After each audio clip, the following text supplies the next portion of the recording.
స్వచ్ఛమైన నాణ్యమైన గౌదర్పార్ పూజా ఉత్పత్తులు www.gaudarpar.com ద్వారా ఆన్లైన్ లో ఆర్డర్ చేయండి. మీ ఇంటిని దేవాలయంగా మార్చుకోండి. అమ్మ ఒక ధర్మ సందేహం అమ్మ. చెప్పండి.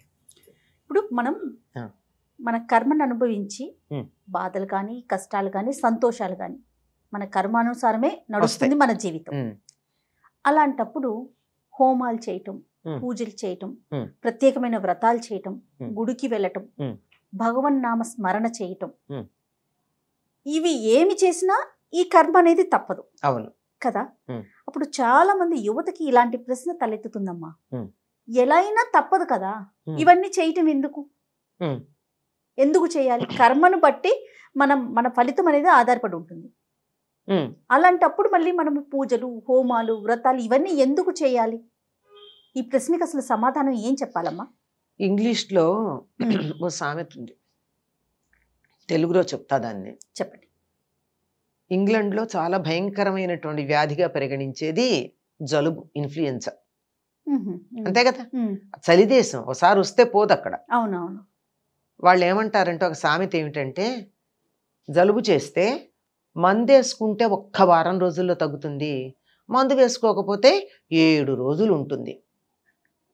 అంటే మాటలోనే వారం అనగానే తక్కువని భావన, తగ్గుతుంది అనగానే సంతోషం. 7 రోజులు అంటే చాలా పెద్దది, ఉంటుంది అంటే అమ్మో ఉంటుంది అని.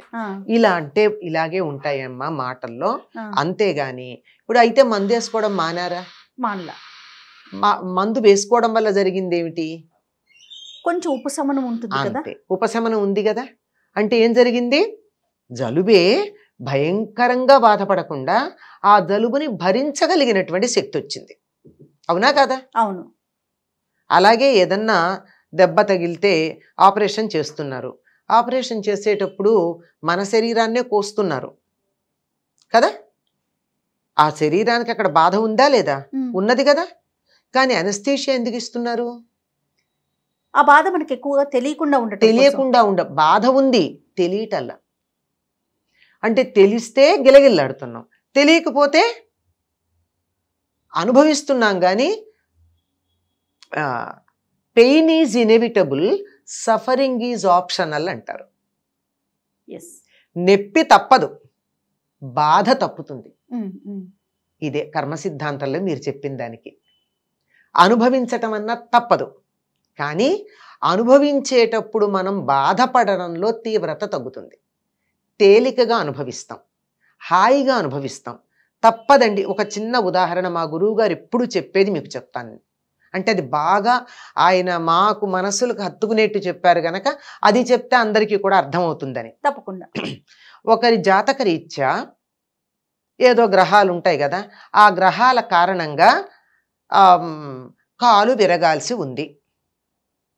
భగవంతుణ్ణి ప్రార్థిస్తే లేక దేవుణ్ణి పూజిస్తే భగవంతుడికి వీరి మీద కాస్త దయ కలిగితే కాలే మంచం మించి కదలకుండానే ఉంటాడు.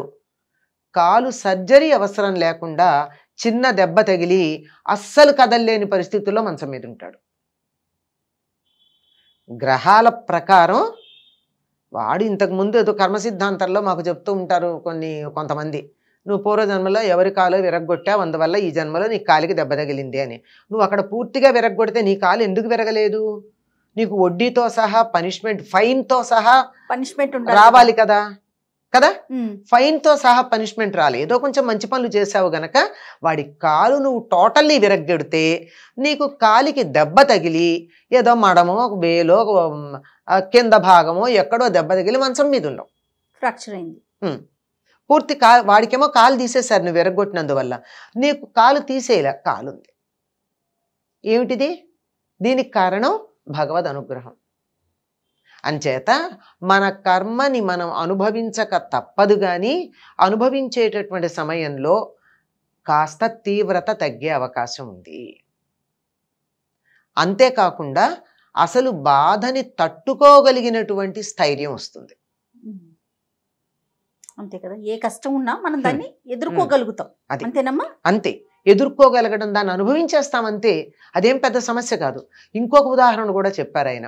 ఎట్లాగంటే మనకి తెలుసు అనుకో, కొంత ఆలోచన ఉందనుకో, ఆలోచన గనక ఉన్నట్టయితే దాన్ని పరిహరించుకునే మార్గం ఏమిటంటే ఆ గ్రహాల కారణంగా, అంటే పూర్వజన్మలో చేసిన పనులు, దానివల్లే కదా గ్రహాల ప్రభావం మన మీద ఉంటుంది. దానికి కారణంగా ఏదో అక్రమ సంబంధాలు, ఇట్లాంటి వాటిల్లో ఇన్వాల్వ్మెంట్స్ నీ జన్మలో, నీ జాతకంలో ఉన్నాయి. తప్పవు. ఈ పీరియడ్లో తప్పనిసరిగా నువ్వు అలాంటి వాటి జోలికి వెళ్లాల్సిన పరిస్థితి వస్తుంది. తెలుసు. తెలిస్తే ఏం చెయ్యాలి? లేదా తెలియలేదు, తెలియకపోయినా గురువు అనుగ్రహం ఉందనుకో, ఆ సమయంలో అటువంటి పుస్తకాలు చదవడం, రాయడం, ఎవరన్నా అలాంటి విషయాలు చెప్తే వాళ్ళని ఓదార్చడానికి మన సమయాన్ని వెచ్చించటం, ఇట్లాంటివి ఉంటాయి. జాతక రీత్యా నీ కర్మను అనుసరించి హాస్పిటల్లో ఉండాల్సింది ఉంది. నువ్వు మంచం మీద ఉండక్కర్లేదు కదా, హాస్పిటల్లో ఉండాల్సి ఉంటే ఎవరైనా రోగులకు సేవ చేయి, హాస్పిటల్ డ్యూటీ వేసుకో. వెళ్ళక్కడ ఎవరికన్నా ఒంట్లో బాగుండకపోతే నేను తోడుంటాను రాత్రిపూట అని చెప్పు. హాస్పిటల్లో ఉంటావు, అన్ని రకాల అందరూ పడుతున్న బాధలు చూస్తావు, నువ్వు ఎవరిని అటెండ్ అవుతున్నావో వాళ్ళ బాధలన్నీ వింటున్నావు, వాళ్ళు కేకలు పెట్టినప్పుడు అలా నువ్వు కూడా మనసులో అయ్యో అంటూ ఉన్నావు. నువ్వు భౌతికంగా బాధపడలేదు కానీ నువ్వు కర్మ మాత్రం అనుభవించావా లేదా? హాస్పిటల్లో ఉండటం అనేది రాసింది కాబట్టి ఖచ్చితంగా ఉన్నావు. ఖచ్చితంగా ఉన్నావు. ఎందుకున్నావు అన్నది వేరే మాట, ఎందుకున్నావు అన్నది వేరే మాట, కానీ నువ్వు ఉన్నావు కదా, నీ కర్మ పరిహారం అయిపోయింది. ఇది మామూలుగా మన కంటికి కనపడేటటువంటి విషయాలు.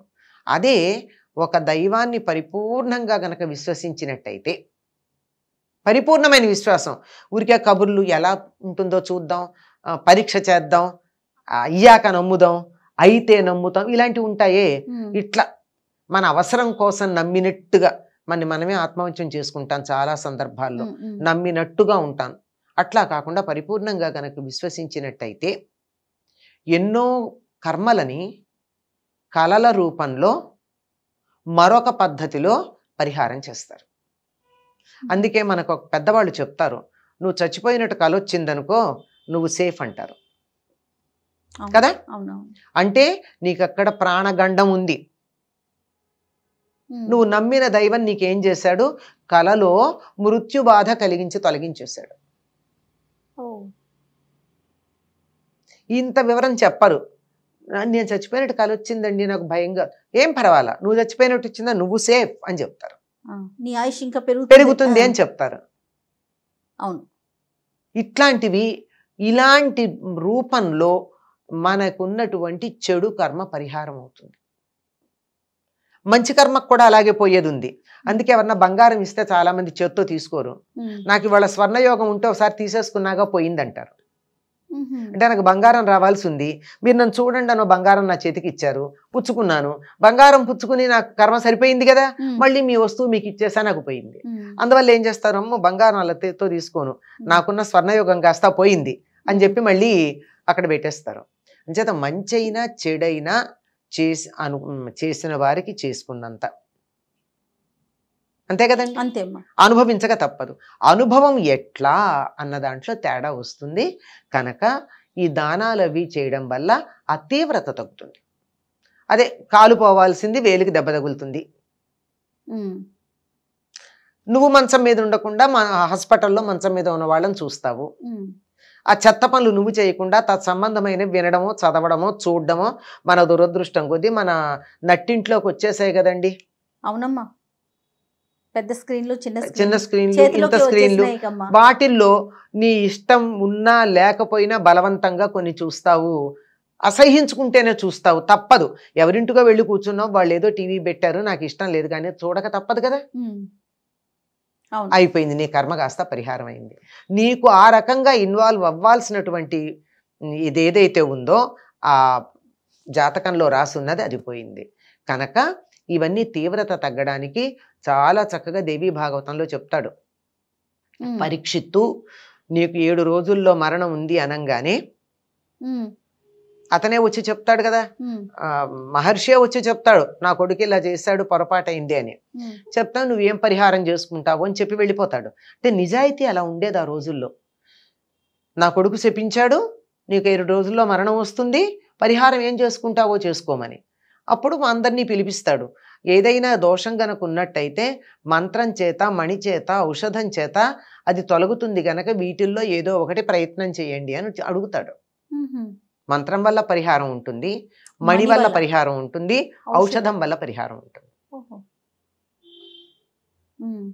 ఇవి చేయమని చెప్తాడు. కనుక వీటి వల్ల పరిహారాలు చేస్తే అసలు పోవు, కానీ ఆ తీవ్రత తగ్గుతుంది.